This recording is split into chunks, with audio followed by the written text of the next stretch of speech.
నమస్తే, welcome to E6 TV. Telangana అసెంబ్లీలో అధికార పక్షం ఒక్కరిని టార్గెట్ చేస్తే ఇంకొకరు పడ్డారా? ఎవరి కోసము వల విసిరితే ఇంకెవరో పడ్డారా?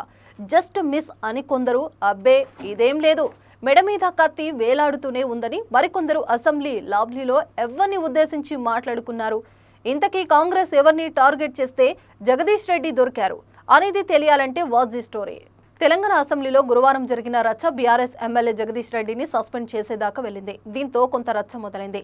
ప్రతిపక్ష సభ్యుల వ్యవహార శైలిని ఏడాదిన్నర పాటు చూశారని, గొడవ చేసినా మాటమాటికి పోడియం దగ్గరకు వెళ్లినా ఫోన్లే అంటూ వదిలేశారు. ఇప్పటికీ శృతి మించడంతో కఠినంగానే ఉండాలని డిసైడ్ అయినట్లు కనిపిస్తుందంటున్నారు. బడ్జెట్ సమావేశాల తొలి రోజే ఎమ్మెల్యేలు, ప్రభుత్వం విప్లకులు క్లాస్ పీకారు సీఎం. దాంతో ఛార్జ్ అయిన ఎమ్మెల్యేలు అటెన్షన్లో ఉన్నారట. అదే సమయంలో చైర్ని అవమానించేలా జగదీష్ రెడ్డి మాట్లాడడం, శాసనసభ వ్యవహారాల మంత్రి శ్రీధర్ బాబు కూడా స్పాంటేనియస్గా రికార్డ్ అవడంతో అధికారుల పక్షం ఫ్లోర్కో ఆర్టినేషన్గా వర్కౌట్ అయిందన్న అభిప్రాయం వ్యక్తం అవుతుంది. అయితే ఇక్కడే అసలు టార్గెట్ మిస్ అయిందన్న మాటలు వినిపిస్తున్నాయి. పొలిటికల్ సర్కిల్స్లో అధికార పక్షం ఒక్కరిని లక్ష్యంగా పెట్టుకుంటే వాళ్ళలో మరో నాయకుడు చిక్కాడని అంటున్నారు. బీఆర్ఎస్ ఎమ్మెల్యే పాడి కౌశిక్ రెడ్డి సభలో వ్యవహరిస్తున్న తీరు పట్ల అటు స్పీకర్, ఇటు మంత్రులు చాలా రోజులుగా కాస్త ఆహసనంతో ఉన్నారట.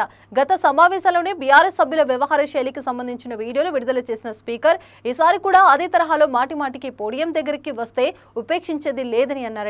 అలా చేస్తే ఈ సెన్సేషన్లో కౌశిక్ రెడ్డిపై వేటు వేయాలని డిసైడ్ అయ్యారన్న చర్చ నడిచింది అధికార పార్టీలో. అయితే గవర్నర్ ప్రసంగంపై చర్చ సందర్భంగా జగదీష్ రెడ్డి స్పీకర్ని ఉద్దేశించి చేసిన వ్యాఖ్యలను సీరియస్ గా తీసుకుంది ప్రభుత్వం. అటు స్పీకర్ కూడా ఇప్పటి వరకు చూసి చూడనట్లుగా ఉన్న గురువారం నాటి ఎపిసోడ్లో కఠినంగానే వ్యవహరించినారన్న అభిప్రాయం ఉంది.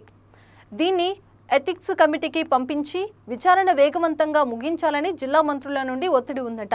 జగదీష్ రెడ్డి మీద కఠిన చర్యలు తీసుకోవడం ద్వారా సూర్యాపేటలో ఉప ఎన్నిక వచ్చేలా వర్కౌట్ చేయాలని ఆలోచన అధికార పక్షంలో ఉన్నట్లు తెలుస్తుంది. అక్కడ బైపోల్ జరిగితే బీఆర్ఎస్ ని తేలిగ్గానే కొట్టొచ్చన్న ఫీలింగ్ కాంగ్రెస్ పెద్దల్లో ఉన్నట్లు తెలుస్తుంది. సభలో బీఆర్ఎస్ అధికారంలో ఉన్నప్పుడు రూపొందించిన నియమావళిని వాళ్లే ఉల్లంఘిస్తే ఇక కఠినంగా ఉండాలని చూస్తుందట ప్రభుత్వం.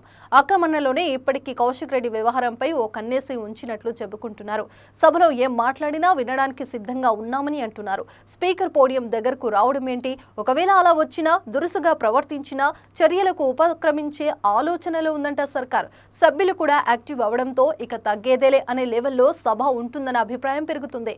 ఈ పరిస్థితిలో జగదీష్ రెడ్డిని సస్పెన్షన్తో వదిలేస్తారా, లేక అంతకు మించి చర్యలు ఉంటాయా అనేది కూడా ఆసక్తికరంగా మారింది.